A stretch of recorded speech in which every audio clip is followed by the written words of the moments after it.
President Prabowo is committed to gradually rebuilding East Nusa Tenggara province and a move to improve the region's productivity and the people's welfare.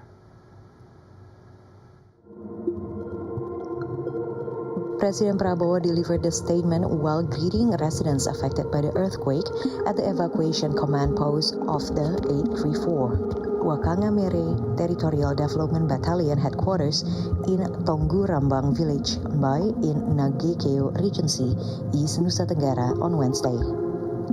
According to Prabowo, the development in East Nusa Tenggara will be carried out gradually from the regency level down to the sub-district and village levels.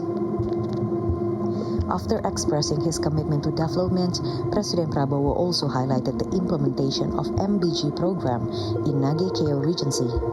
The president said, based on a report from Nagekeo Region Simplicius Donatus, communities have benefited from the free nutritious meal program.